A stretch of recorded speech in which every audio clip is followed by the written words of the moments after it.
Welcome back to the Grand Solar Minimum channel. Today is Friday, April 20th, 2018. Tonight we will have Henrik, our Danish Grand Solar Minimum channel.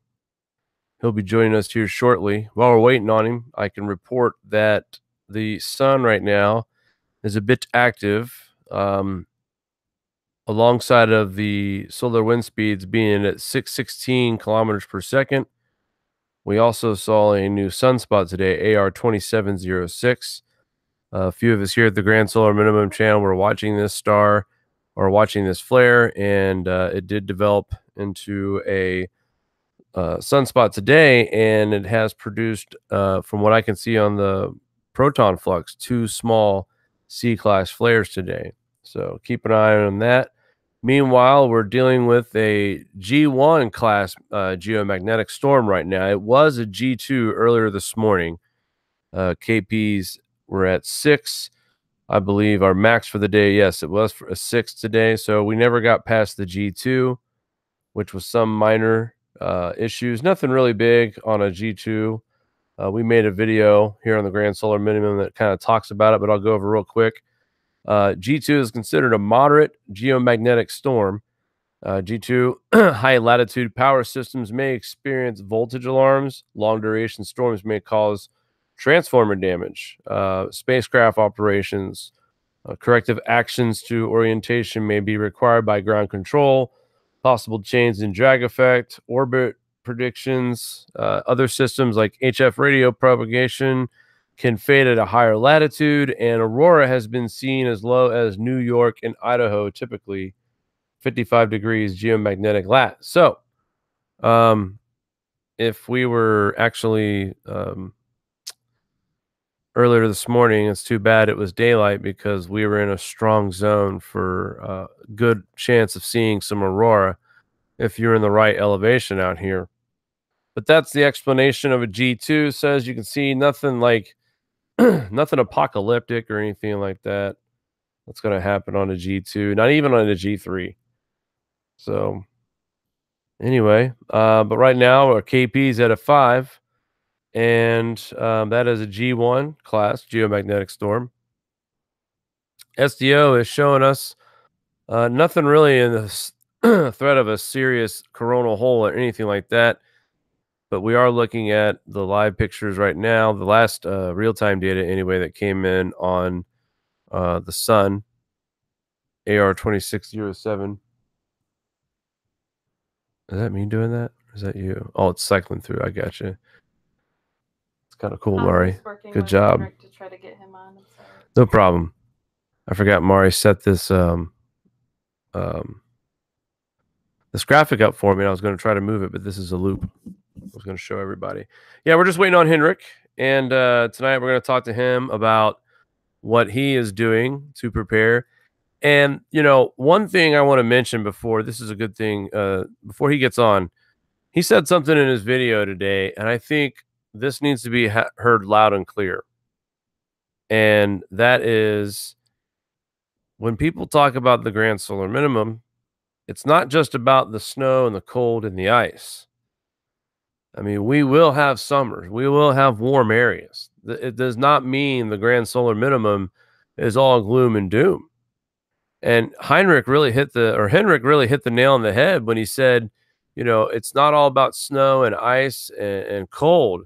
You know, there's other things involved, flooding and heavy rains. But, you know, and it made me think, what is a Grand Solar Minimum really? And what it comes down to is that basically a Grand Solar Minimum, expect longer, colder winters with shorter growing seasons in between. That's really it. You know, now in between that time, we could see some very dangerous weather. I'm not discounting the fact that with cosmic ray influx and the change in our atmosphere, I'm not discounting one bit that we could be facing some life-threatening events.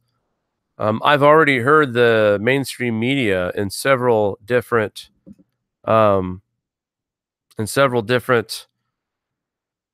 news outlets making the mention about a storm being a life-threatening event. Weather Channel was doing it actually a couple different times earlier in the year when we got this really cold, that first nor'easter that we got, I believe, no, maybe it was Riley.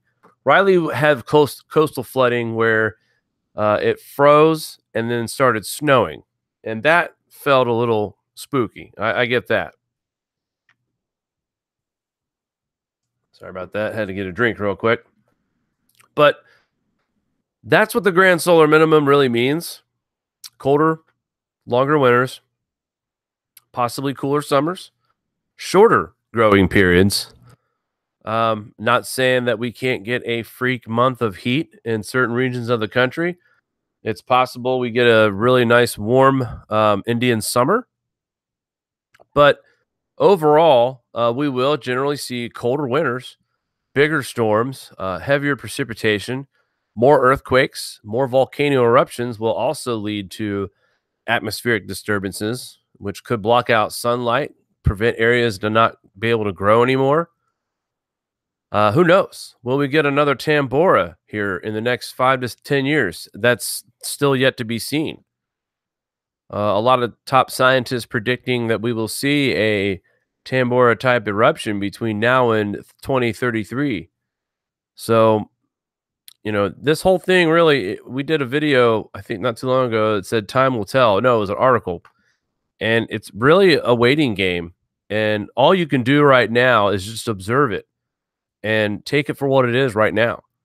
And when you look at the information that you have in front of you when it comes to this year's weather in 2017, even the data is starting to line up with what we've been trying to teach here at the Grand Solar Minimum. The historic data is lining up with the current, except one thing, the current data is a little bit worse in some cases. When we first started this channel, we had a lot going on with the education of it, trying to make sense of what Mari and I could put together, and we wanted to be the most realistic version of the Grand Solar Minimum, meaning we didn't want to cut anything out to keep anyone's feelings from getting hurt, but at the same time not pound that fearmonger drum, we're all going to die, because that's not the case. I believe, and Mari and I both believe, that it's just about adapting. It's about problem solving.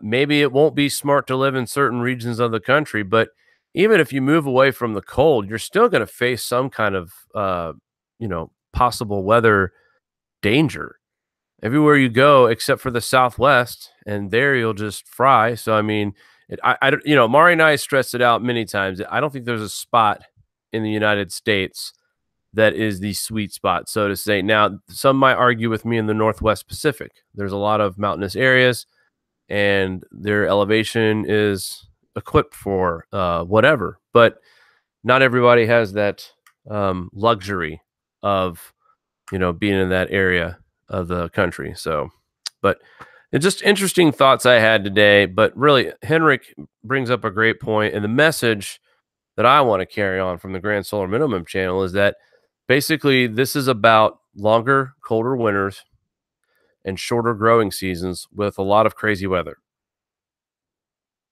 Lots of it. 2017 was definitely the eye opener. I think 2016 towards the fall was starting to see a lot different kind of storm in the frequencies of them. And then as we got into 17, things started to pick up. I think what really put us in the mindset of that we are facing new challenges for our infrastructure for the changing climate was Orville Dam. That was the biggest eye opener of failed infrastructure and the possible dangers that that were lying with it. And there were people out there that were saying that this dam was going to collapse in 10 days. And there's people out there that said they didn't have any faith in the Army Engineer Corps,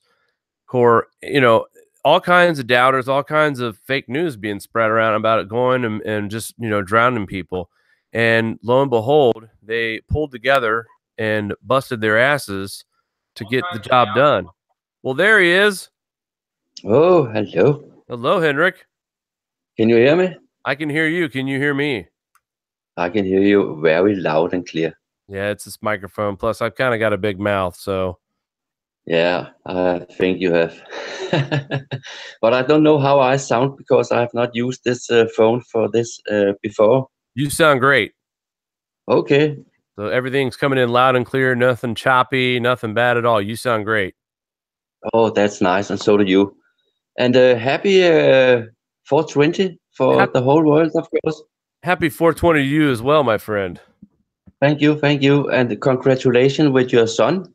Oh, yes. That's tomorrow. He was actually, forgive me, but I had my fingers crossed that he was going to have, a 420 birthday, but he was actually 18 minutes past midnight on 421. So, Damn. I couldn't squeeze him out fast enough. So, Was it you who squeezed him out? What?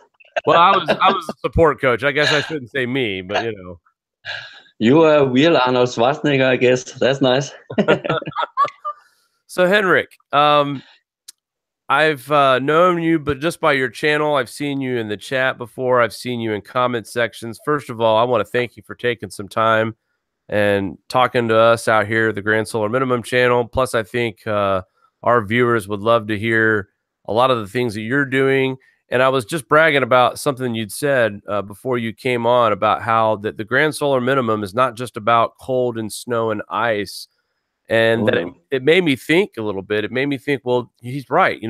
What we're dealing with is going to be longer, colder winters and shorter grow seasons, and we just have to adapt. And that's what got me thinking, like, he's right. This is not all about cold. We're still going to have warmth. It may not be as warm as it used to be, but I mean, if you live in the UK today, you couldn't tell them that we're cooling right now. No, that's right. And actually, in Denmark, we had a heat record just this day and the day yesterday, about 25 to 26 degrees Celsius. Wow. And that's very hot for the season, But then already tomorrow, it's going the other way. Again, it's getting cold and windy and a lot of rain. Wow. And that was the same last year. We had a couple of very good days in the spring.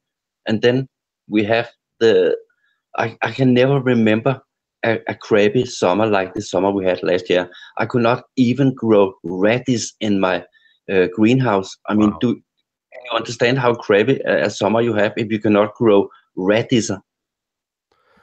Last summer, I remember how, like, the fall to the spring that we had here was cool and never really got warm until June here.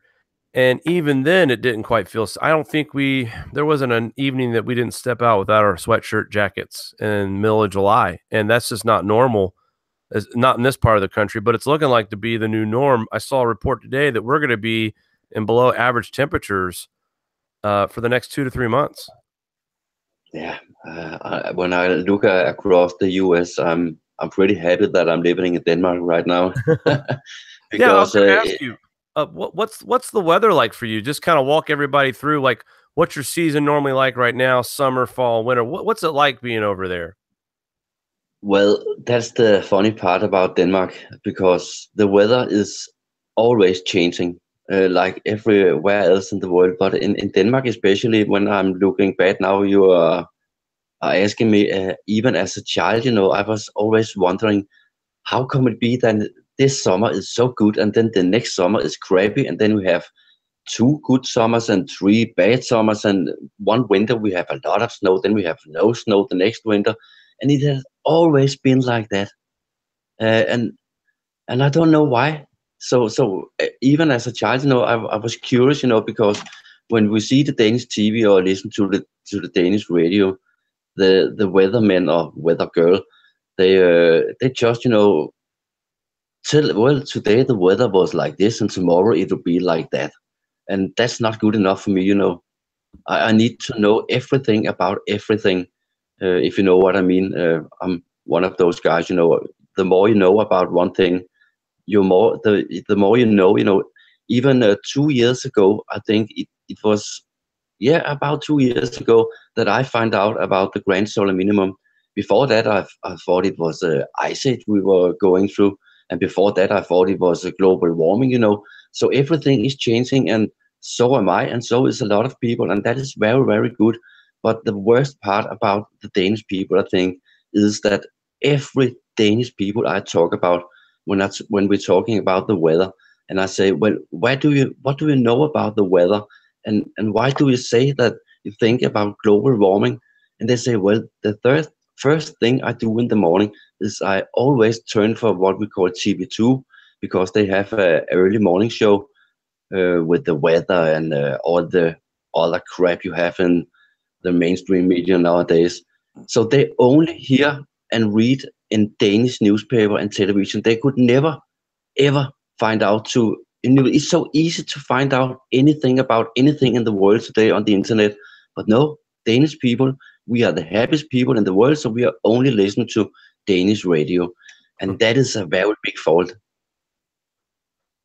Yeah, I couldn't imagine not knowing. It sounds stress-free, but almost unrealistic as well at the same time.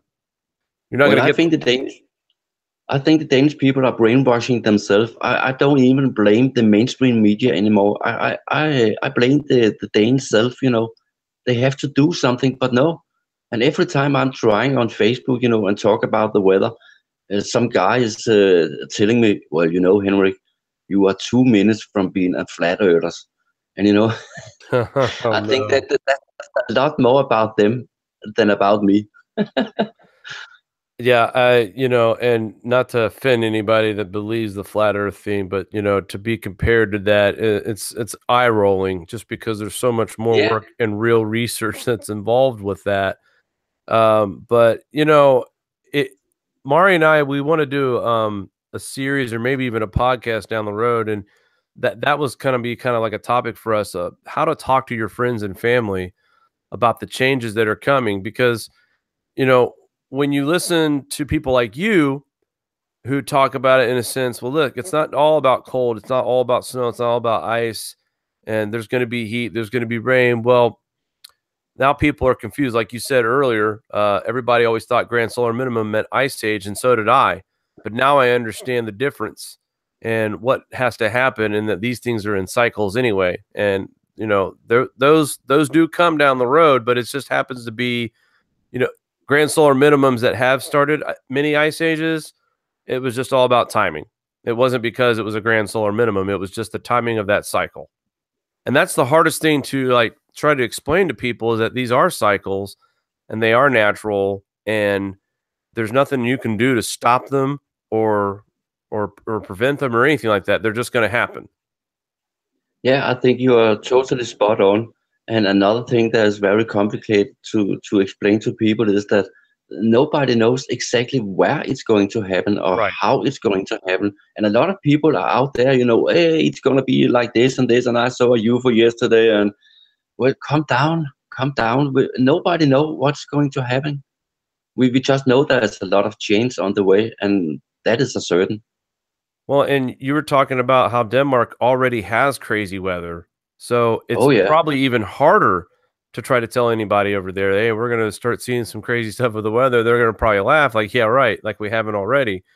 But I can tell Yeah. you the attitude of the farmers around here in the U.S., I spoke about this last night. You can tell the worrisome that's on their faces, that's in their tone of voices. And so that to me is probably the biggest and the most serious part about a grand solar minimum, is what it does to our agriculture. And your channel, it looks like you have plentiful of things growing around you. Yeah, but I was a Boy Scout, and I have my family from my mother's side is from they are Dutch, from Holland, so they have what we in Danish call green fingers. Oh yeah. So I think I have inherited that from my ancestors. So I grow almost every time I see a seed, I just pick it up and put it in some soil. And that's a very stupid habit, I know, because sometimes when I'm out and shopping, and it's summertime, and I see some flowers, and it's that season at the year that there's the seeds, and I steal them, So Well, of course from the nature, it's a not great from the stores. It's a great skill to have, Henrik. Not a lot of people know how to grow. I couldn't tell you the first thing. I'm learning right now just by watching other channels. But so this is not just something, this is almost like part of your life. This sounds like it's secondhand nature to you. Well, it's like a lot of other things, you know. It's a hobby. It gives you some inner peace, you know, when you look at it. It's a living thing, you know. I believe that the whole universe is alive, you know. Um, it's a bit difficult to explain, but I think everything in the universe have consciousness, and that goes from even the smallest atom. And I know a lot of people think I'm crazy now, but we all have our beliefs, you know, and that's just what I believe, you know. No, I think you're right about everything being alive. And I believe that, just with the solar cycle, that it's not just our sun. There's many suns throughout the galaxy that goes through these cycles as well. Um, but as far Yeah, and as there's a lot of cycles between all those cycles. You know, when you're talking about cycles, it's not only the grand solar minimum. You know probably that a lot better than me, I think. But there's a lot of different cycles uh, yes, overlapping each other. You know. tons of, and I didn't realize that either before. Like before, I only knew about the 11-year one and the 206 years, and then you start to dig deeper into the research, and you see some of these ice ages that happen every 11,000 years, and then you've got the 100,000 year one, and then you have these 30,000 year cycles, and we talk to people like David Dilley, so the more people we talk to, the more cycles we find, and that was perfect how you just said it. There's tons of cycles that are basically overlapping themselves. That's perfect. Yeah, and that's why it's so difficult to forecast what is going to happen and exactly where. But I'm totally sure that the weather is going to be colder. Not everywhere, of course. That is the big problem with the grand solar minimum. And even if you're just talking to people, not you don't even have to mention the grand solar minimum. You can just talk about ice age, you know, and they will get totally crazy, you know, because they think when you talk about an ice age, the whole globe is going to be surrounded by ice, you know. Right. But you know, when I was in school, and that is a lot of years ago, you know, even then in the textbook, you could read that we are in between ice ages, and I mean, that must be standing still in the textbooks. I think it's common knowledge, you know. Yeah. I like when you talk to people about Ice Age and they look, oh, that hasn't happened in over 10,000 years. And I always wonder, like, why is that such a common response to when you tell someone that it's, an ice age is coming up or whatever, and their response is, well, that hasn't happened in 10,000 years. It's not going to happen now. I just think you were talking about people being brainwashed. Perfect example right there where you learn these things in your textbooks and it's always to be known as fact. But um, what people don't realize here, and really in the last 15 years, we've seen a ton of new research that is studying cosmic rays, that's studying cloud nucleation, that it's studying all kinds of things that we weren't able to study before. And with the new technology that we have with these satellites, now it's changing some of the science. And I think mainstream science is still off put by the whole idea that, okay, the new guys actually got something here, and we have to swallow our pride and allow it to be accepted, because sooner than later, it's going to smack everybody in the face. Like you said, it's not going to be a global cold thing, but at some point during this minimum, there are going to be parts of the world that do experience harsher climate than others. And then that's when people are going to start to believe it. Unfortunately, we live in one of those worlds where you have to see it to believe it anymore. Yeah, you're so right, and a lot of other things will happen too. Now I just read what is yesterday that 6 volcanoes at the one time in Japan now is reacting, you know, and a lot of more volcanoes and earthquake will also Yeah. happen, I think, Yeah. and that is Good. yeah. You go. I was just going to mention, you mentioned earthquakes. We had a weird one last night while we were on the air near Canada and Detroit, Michigan. Just don't see earthquakes in that area. It was only a 3.4, but still rare. I read about what you're talking about, the volcano in Japan that hasn't went off since 1768. So with that being said, though, and where you live, can you give us an idea, like, let's just say the worst of the worst? What kind of challenges or adaptations do you think you're going to have to get ready for once we get deep into this solar cycle? Because I also saw you shared a link about solar cycle 25, and we'll get into that in a minute. But what do you think? What do you think that people living in your area of the world need to do to get ready? Or is it going to be a type of thing where your country doesn't really see the effects? Oh my God, I think the first thing Danish people have to do is get their head out of their asses, and sorry to say it.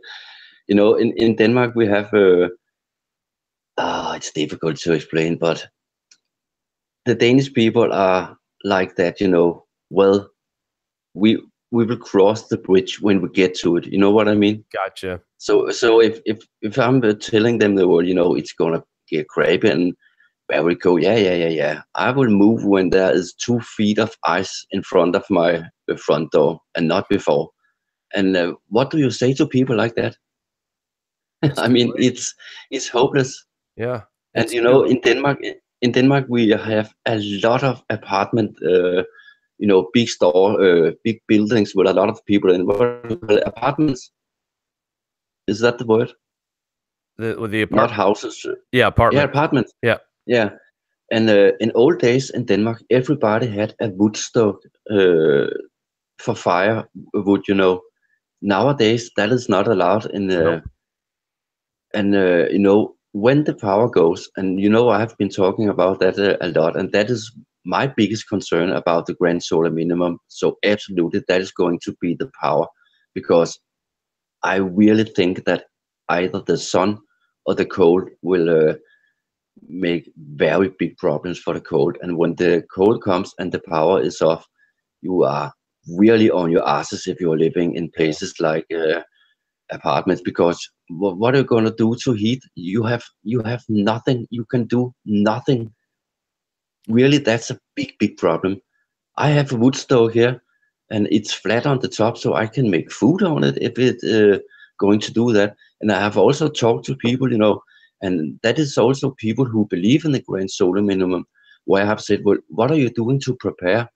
And then people say, well, I'm not really doing anything, but we will cut the power at some times.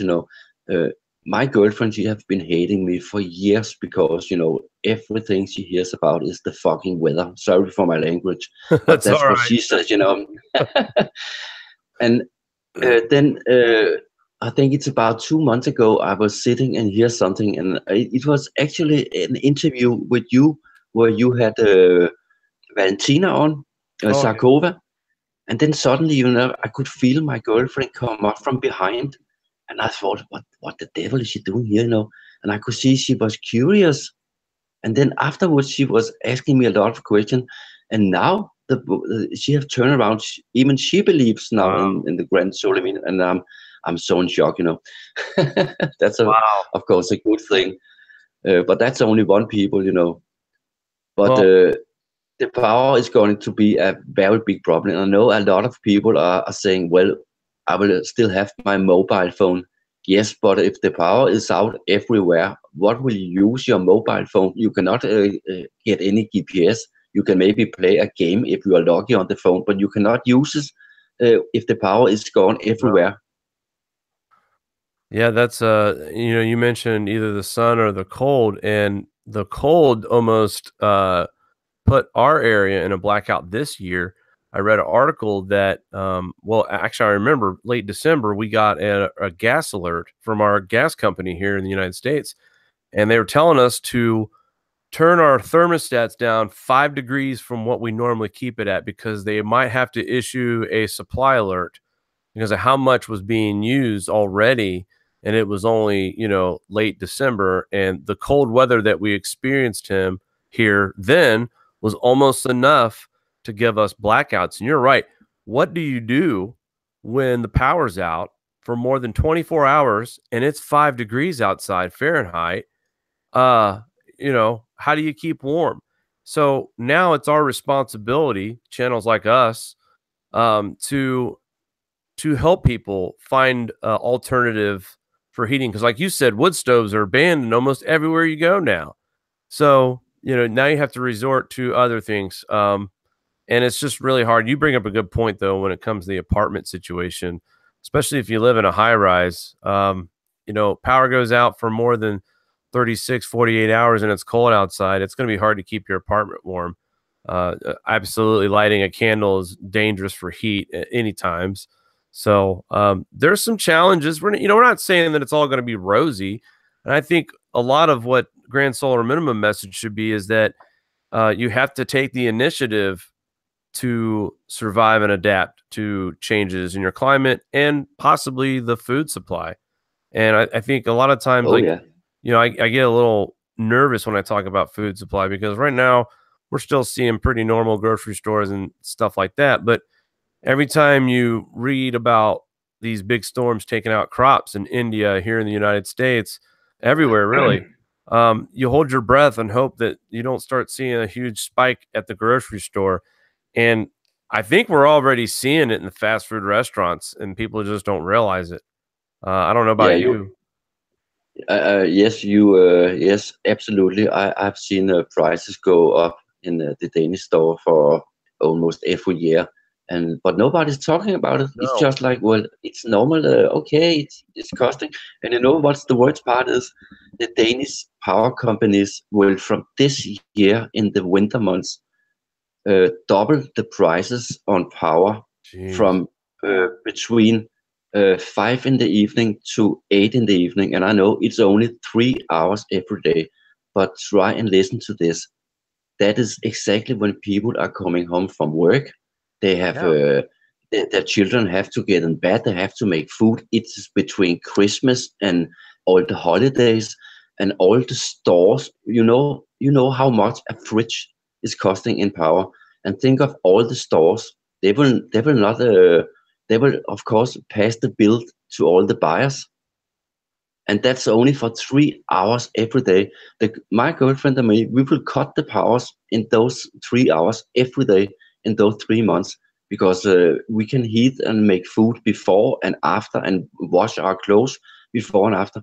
But all the people with families, what should they do? I think it's very, very nasty done of the power companies. And they are all doing this because they are saying, well, you are all using too much power at the same time. Yeah, why do you think people have to get home from work? It's so stupid. Well, and you mentioned power companies being selfish a little bit. I'm from a different part of the United States, and in that state, when people lost their power in the middle of winter, no matter how many kids were in the home, and I can say this for the state of New York, they will work with their customers here. They don't allow people to get shut off and sit in the dark. So there are a lot more companies though who could care less. It's all about the bottom line. So if you don't pay that bill, you don't have any power.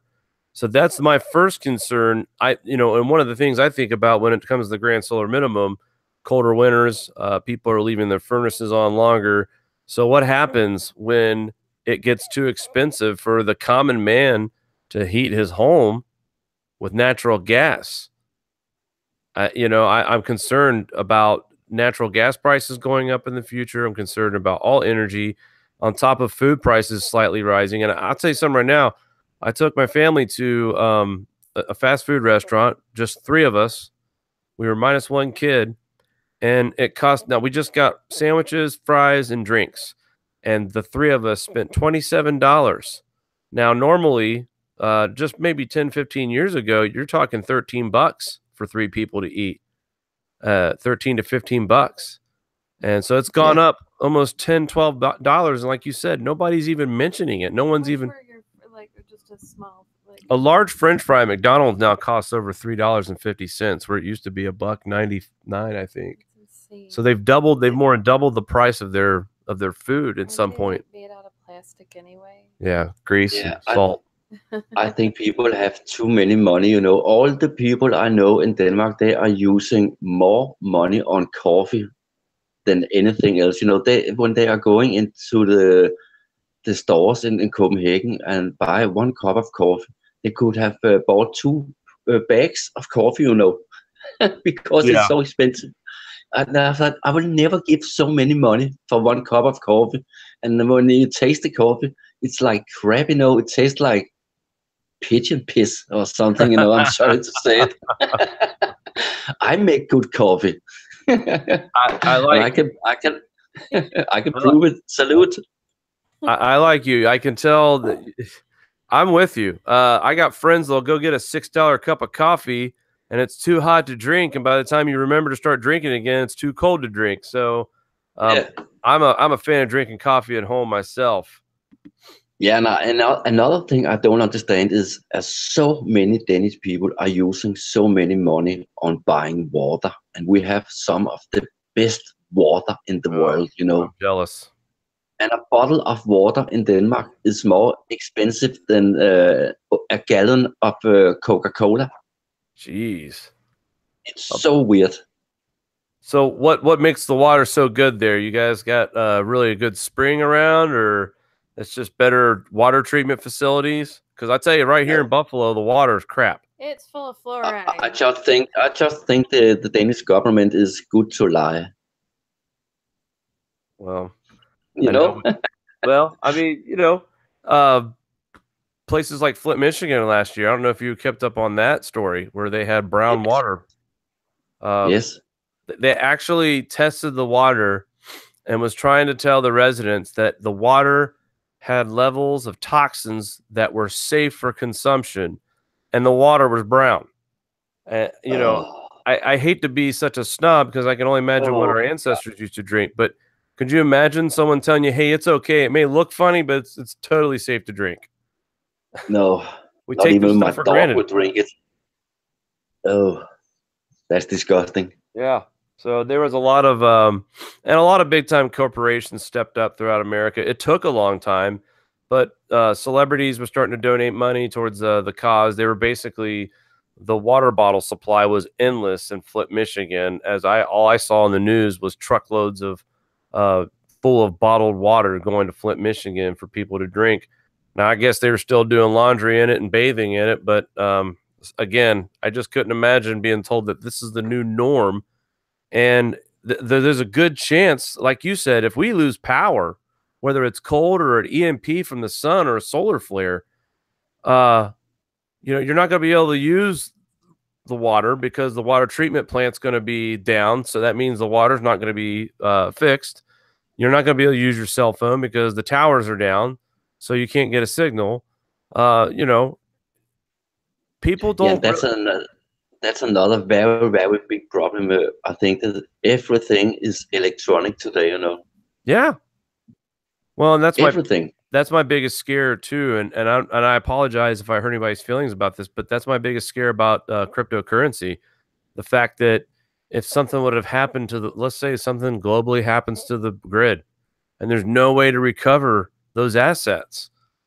And a lot of people are excited about getting into the industry right now because it's fresh, it's hot, it's a moneymaker right now. But my only concern is the future, as our space weather becomes more unstable, and there's just such a huge unknown coming up. Really, I mean, solar cycle 25 right now. There's already a debate. You shared a link with us that some people think that it started now. A lot of folks are saying it's not going to start until 2019. I know the Starman did a little presentation about that, where he was saying that we have to see some consistency of those sunspots. What's your take on that as far as the solar cycles? Oh, you don't want to hear it. I don't think it's good. I respect it.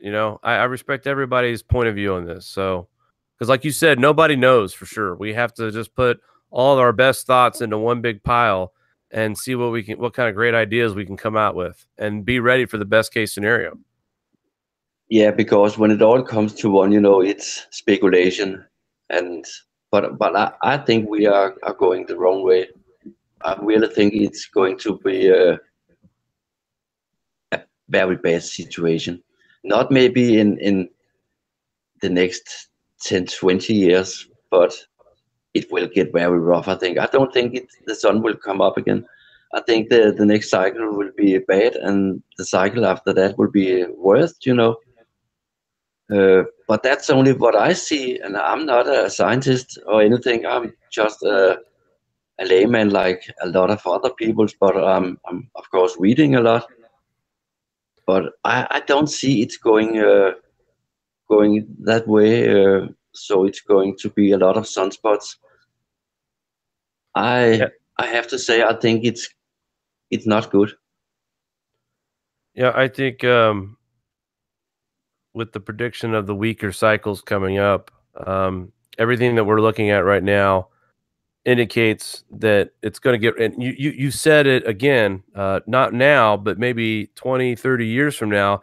You're not the first person to say that either. A lot of scientists are saying that's where we can expect the roughest of conditions. Right now, we're in like what you call like the appetizer phase. We're just getting a taste of it. So 20, Yeah, I 30 think years so. from now. Yeah, go ahead.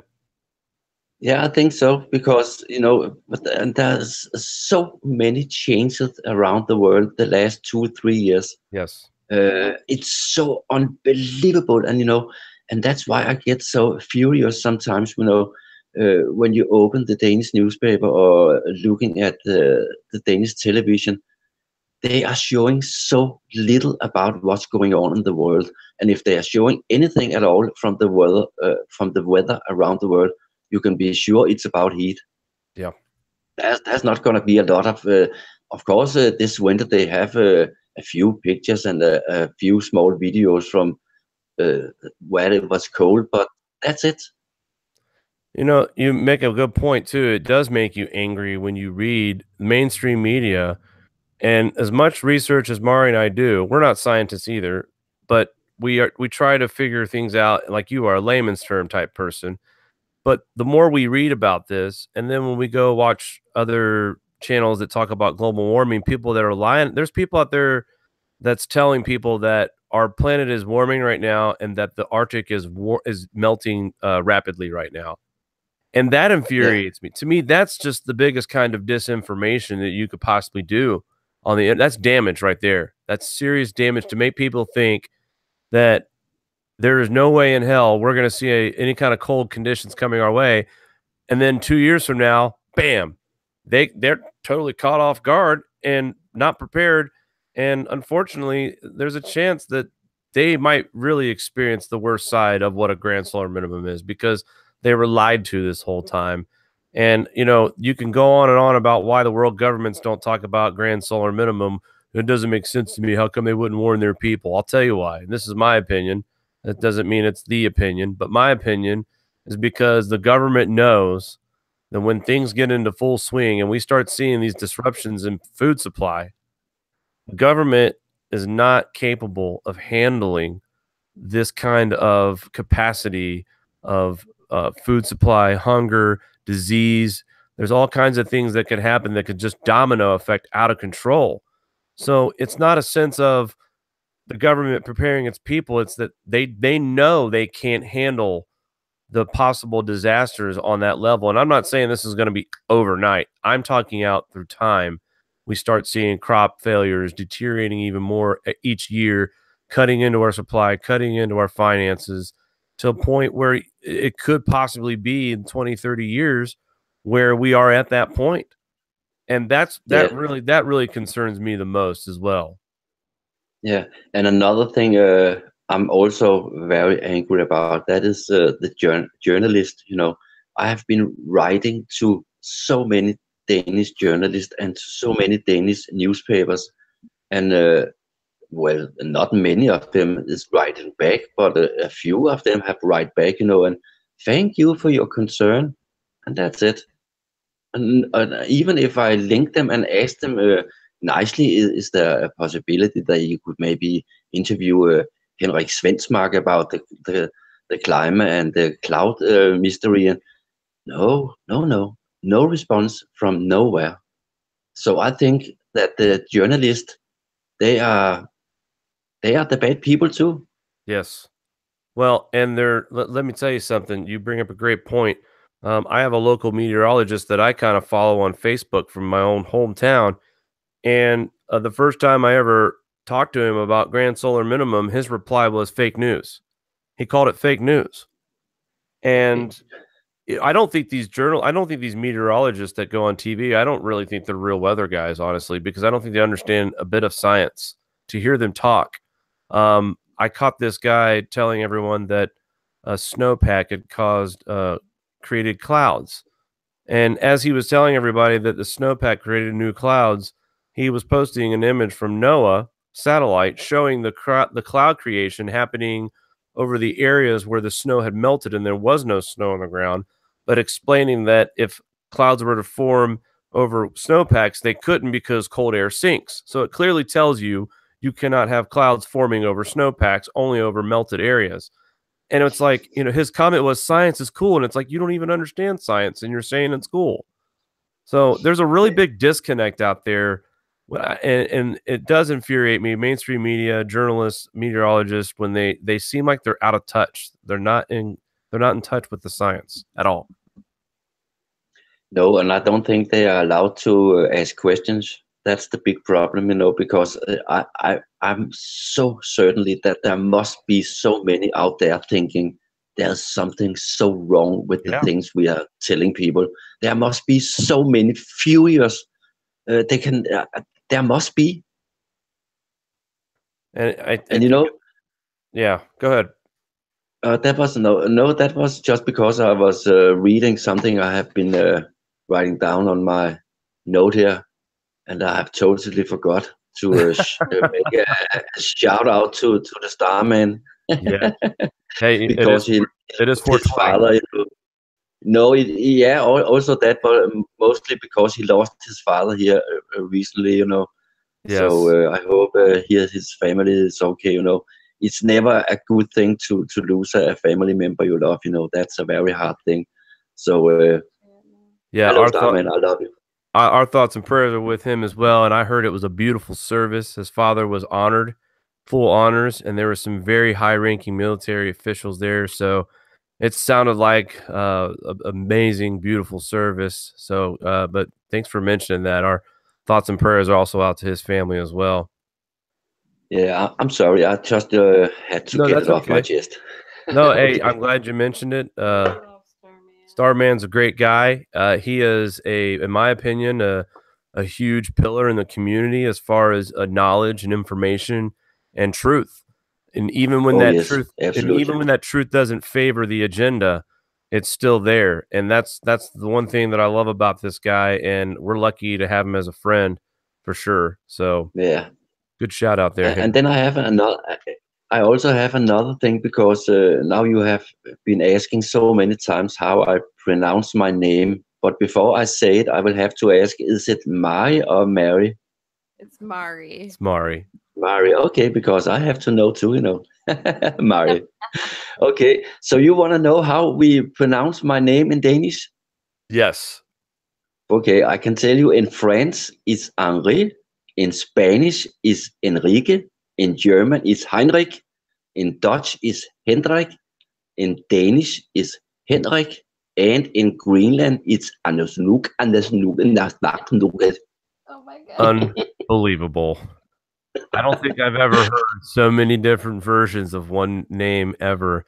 Can I just call you Henrik?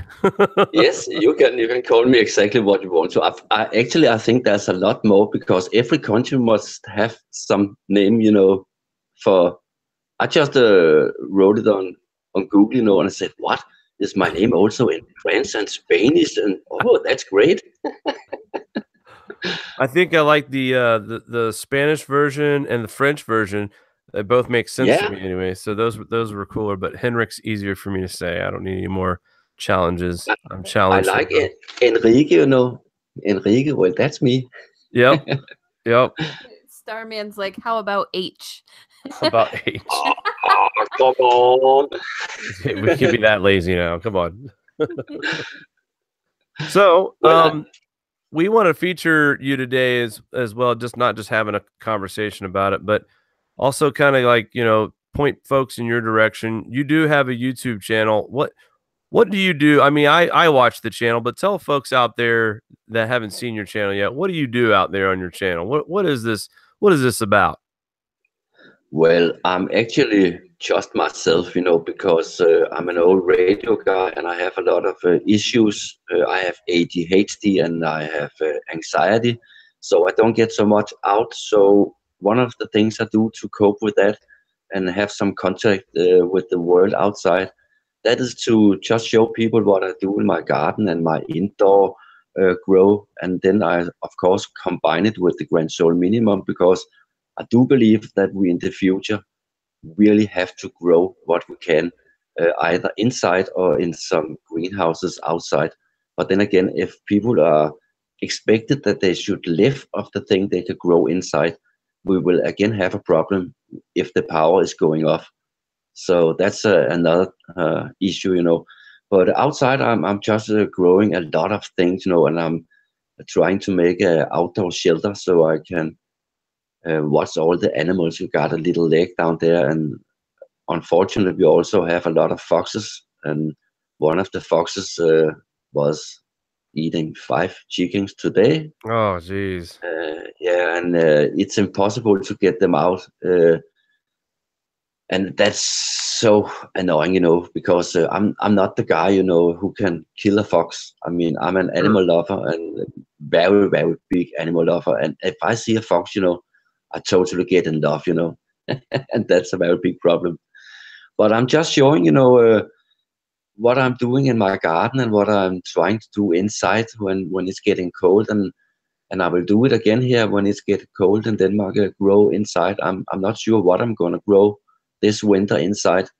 This winter in my first indoor grow, I had banana chili and some strawberries and some tomatoes, and it was okay. It was not the best, but it was also in the first experiment and in very small pots, you know. And I also grow some medical cannabis for my problems, and that I have a totally different channel for. Well, listen, and that's, I'm glad you brought that up, not just because today is a national holiday for most medical or just recreational cannabis users, but I really feel like in the future, for Grand Solar Minimum anyway, I think that marijuana, cannabis, whatever you want to call it, is going to be a huge, huge asset, no matter if we have power or not. It's such a great medicine. There's so many things that we can do with it. You know, the only thing you'll have to worry about in the future, I guess, is if we're growing it freely in fields, is, you know, the deer coming by and eating it, or maybe some scavengers picking your crop. But I really think that we live in a different time now. 10 years ago, I don't think me and you could talk about this on YouTube and expect to have not to have the police knocking on our doors. But I think now times are different, and I know here in our country, President Trump has agreed with Senator Gardner to come up with a legislation that protects states that have legalized marijuana for recreational or medical use. And basically, the federal government's going to decriminalize marijuana. They're working on the ins and outs right now, but that's what's getting ready to happen here in the United States. We're getting ready to lose the federal prosecution part of marijuana. So I think that opens the door. Once the states see that the federal government's not going to pursue them, it's a no-brainer. Just because of the economy for right now, for what it's worth for right now, the economy itself is going to benefit from the legalizations, you know, countrywide. And I think that's what a lot of these states are hesitant are legalizing it, is because they're scared that, you know, we got guys like Jeff Sessions who threaten to raid states that have legal operations. And that makes other states nervous about making it legal in their state. It also makes banks nervous for doing businesses with those people because of the money, the federal problems it could cause banks. So banks won't even take accounts for these cannabis industry businesses here in the United States. So thankfully, we have leadership that's not only doing the right thing, but a smart thing, not just for now, but the future, for medicine, for food, for everything. It's going to help in so many different ways. And I also think too, Henrik, I don't know how you feel about this, but I think the legalization of cannabis is going to cut down big time on opioid use and overdoses. Oh yeah, and I can talk from my own experience, because I think I was 7 or 8 years old when the doctors found out I had a lot of troubles because I could not sit still. You know, I got ADHD and a lot of other things. So I was not good in school and anything. So they, of course, this is a long time ago. They didn't know back then what they know now. So they were just filling me with a lot of stuff, you know, Yeah. to see what was working on me. And nothing did really work on me. You know, I did get a lot of other troubles with that. I cannot sleep well. You know, I have not been sleeping well since I was 12. That's then a good thing because then I have time to read a lot. Right. But one of the biggest problem with cannabis is the same as with grand solar minimum. When you're talking grand solar minimum and ice age, people think one thing, and when you're talking about cannabis, everybody's talking a lot, thinking about one thing. Well, he's using cannabis. He's a stoner. He's a no-brain. He's Right. an idiot. You Right. know, that is far from it. I have the most perfect memory when I'm smoking and reading. And for me, it's like, you know, I can relax and I can think and I can remember. And people always say, well, if you're using cannabis, you're gonna it's going to affect your short-term memory, and that is bullshit, you know. Well, listen, you know, Willie Nelson is still alive and kicking, Oh and yeah, he actually tours still. He's still recording studio albums. He goes on tour. Actually, I have a friend of mine, and these are beautiful plants, by the way. We're looking at one of your videos with your plants, and these are absolutely gorgeous. But oh thank you. but they go on tour. But my friend is in a bluegrass band. 3 years ago, he got to meet Willie Nelson for the first time and actually played in the same festival as him. And he said, you wouldn't believe how with it Willie really is. Like when you stand there and talk to him, he's not like an old frail man at all. He's still witty. He's still sharp. He's still with it. And, you know, like you said, we didn't know what we know now about cannabis and some of the beneficial things that you can get from it. Now, there are people out there, just like with any substance, that do abuse it, and it can be abused. There's a small number of people that do that, but that's with anything out there. That goes with cigarettes, that goes with alcohol, that goes with soda, that goes with food. Exactly. You know, it's just how you handle the element.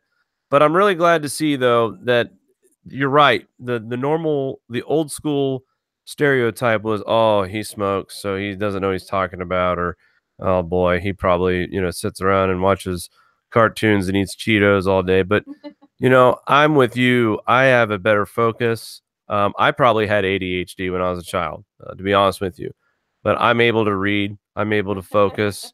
You know, so I hear someone laughing in the back there. Well, I know what you she's mean. laughing. She's laughing because I really don't focus, but I try really hard. I know the problem. Mari does read a lot. In fact, she's like one of them audio books. Like an audiobook. I asked her, you know, could you do that in the voice of Kenny Rogers for me?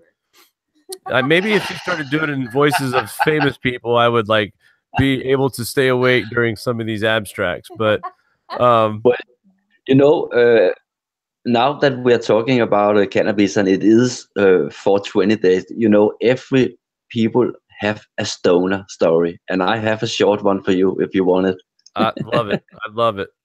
Okay, you know, when I was young, I was living. Well, I'm actually born very close to Christiania, and I think a lot of people know what Christiania is. Is this city in a city in Copenhagen where you can buy a lot of hash.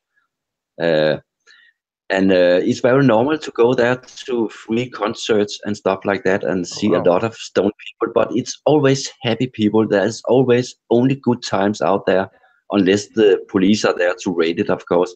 But Right. then one day I was about 19 years old, and I have been to a concert on Christiania, and at that time the bus was only driving one time in 1 hour in the night, you know. And I was standing there, and it was pissing cold, and I was so stoned. My God, I was so stoned, you know.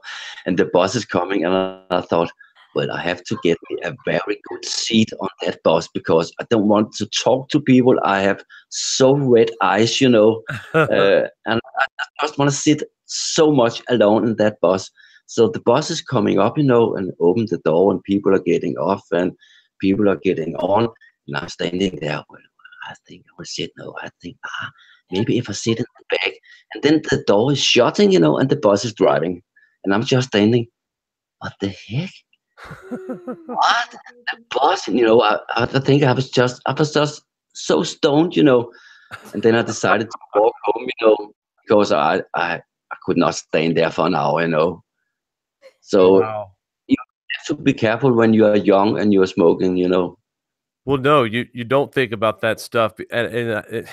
I had a similar situation. I was out with some friends overnight. I came home early on a Saturday morning, only to walk into the front door, and there's my grandmother. Now, my grandma thinks I'm a saint. So, you know, of course, I'm pretty red-eyed. I'm 19 years old at the time. I'd been out smoking all night, whatever. And but my grandma wanted to sit down with me and have a conversation with about Jesus with me. And it was really, really awkward sitting there listening to her talk about Jesus. And it was so random because my grandma normally wasn't like that. But for some reason on that morning on Saturday, maybe she knew, and that's why she was talking to me about Jesus. I don't know. She probably didn't know. That's some story. You should see this chat. I bet they're like, what does this have to do with Grand just, Solar Minimum? No, You It's cannot 420 grow, day.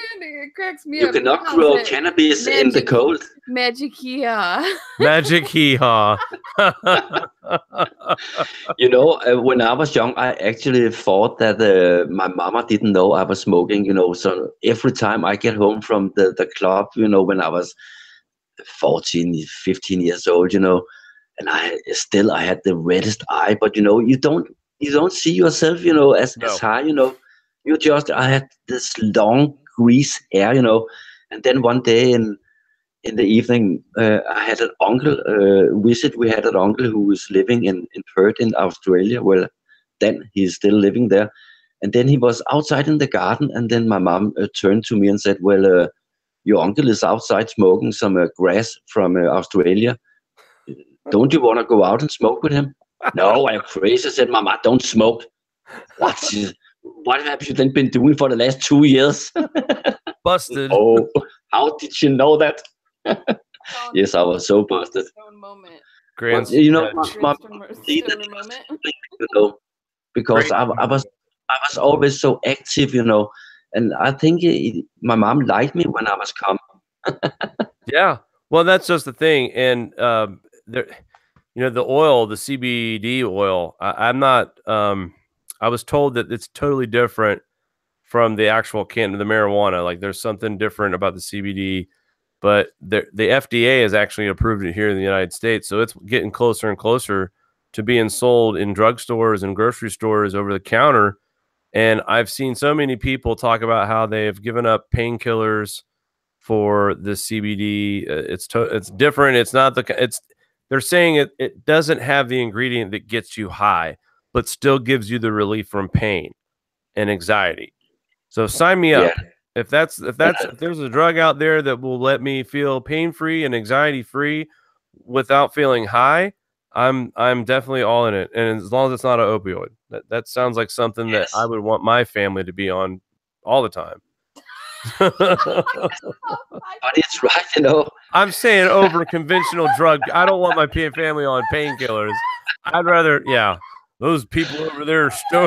Look, the views are dropping. Like, we had 100 people in the view, and now they're like, all right, let's go. They showed their truth. You know what? I actually know a guy who have a lot of back problems, and he's what we in Danish call a very fine person. You know, he's a very rich guy. He's not the normal guy you would think of using cannabis, and he has never been using it before. But he did get so many back problems, so he decided that he would try to smoke a joint. And he was just sitting, you know, the first half hour, he said, he was just sitting and holding as hard as he could on the table and thought, I'm going to die, I'm going to die, I'm going to die. And, you know, and 5 minutes after, he was laughing his ass off, you know. And then after 5 minutes again, he was out in the fridge, you know, is there any fruit? Is there any fruit? Is there any fruit? And his wife was just laughing and laughing and laughing. And he found out, okay, it took all his back problems, but he could not use the grass with the THC as you were talking about. So he tried the CBD oil, and it had the same effect. It removed all his back pain, but without the height. Yep. So yes, it can be done. Look, the only dangers that are out there when it comes to THC, the only thing that's in danger after consuming THC is the refrigerator. And that's the truth. I mean, that's the only thing that's in danger is the fridge and the cupboards, because a lot of folks, I mean, you know, it's an appetite thing. You know, the people with cancer that are on cancer drugs, you know, they take this stuff to help them eat. So, you know, and again, I sorry if people got offended if we kind of got off topic here at the end, but, you know, I think grand solar minimum and growing our natural herbs to me is important, especially when it comes to medicine. As I've said before, we're going to be, if it happens to where we lose power source and grids down, you know, it's not like we can go to the drugstore and pick up our prescriptions. You know, we're going to have to find new remedies, natural remedies, to help take care of ailments in the future. Well, Henrik, we've been on for a little while, man. I think we're going to wrap this up. But anything you want to say before we head out tonight? Yes, I want to give a big shout out for a guy, you know, he's only 15 years old, you know, Christopher from Ice Age 2050. I am so impressed of that young man. He knows more about the weather and the climate than the whole Danish population. So, and he's only 15 years old, and I know he has not the best sound sometimes on his videos, and he's so young. And he's doing it so hard, and I really think that Christopher, he deserves a big shout out, and I hope a lot of people would subscribe to him, because I can only say he's 15 years old and he's really trying so hard. And in this world where so many give a bloody damn, you know, I think it's people like him that's the future. You're right, and he's got a lot of passion. You know, he's going to learn more, just like we did, and nobody. Yes, of course. You know, and he's already actually changed, in my opinion, as far as some of the information that he's covering now. You could watch him. He's growing right in front of your eyes. And I know that it's a topic that he's going to be around for a long, long time, just like the GSM. So, you know, you got to love the passion. And you're right. The future is our children. And you can only hope that there's more kids out there who are eager to be a part of a solution and not be a part of that whiny group and expect someone to do it for you. I think, you know, the kid has a great heart and good intentions. You know, he wants to stop the global warming climate hoax. And that, you know, I just wish there were more kids that thought like him. So, yeah, you know, he's fighting with his teacher in school over subjects. I mean, it's so cool. And I really hope there's some very, very, very rich guy somewhere in the world who's listening to this. Please donate him a very good computer with a very good microphone. Please, please. If I had the money, I would do it. But I have. He's editing software in a mic away. Yeah. He's a very nice guy. He is. He's a good kid. He just got a lot of passion, and the only words of advice I think we would have for him is just be patient. You know, there's a lot Information to soak in, and I don't care if you've been doing it for 40 years or 20 years. Starman can tell you he learns something new every day, and he's been doing it for decades now. So it's a process, but yeah, it's good to see a kid his age with that kind of passion for that kind of knowledge. I think so. Yep. Well, thank you very much, Henrik. I'd love to do this again sometime in the future. We'll bring you back on and see how things are going in Denmark. Hopefully you don't say when. You just say when, no problem. Sounds good. And thank you. Thanks for joining us. Rob, newbie in the chat, he reminded me to tell y'all we have a meteor shower this weekend, the Lyrid meteor shower. So take a look out. I don't, you know, maybe I should do a video about it so people know where to look and all that. Okay. Have a great weekend, guys. What are we having? A late show? Saturday late, night? Yes. Tomorrow night. Saturday Night Live. Tomorrow night's going to be later tomorrow night. I have prior commitments. Son's birthday is tomorrow. So we'll probably go this about 9:30. Yeah. Happy birthday to him. All right, guys. That's good. His name is Aiden. Aiden, okay. Yep. So he's he'll be 10 years old. Big 10. Oh, that's a nice age. Yeah. I wish it was me. He's so lucky. I'd trade him for anything right now. All right, guys, that's going to do it for us tonight. Thanks for everyone tuning in and watching this crazy conversation, but yet useful conversation as well. We'll talk soon.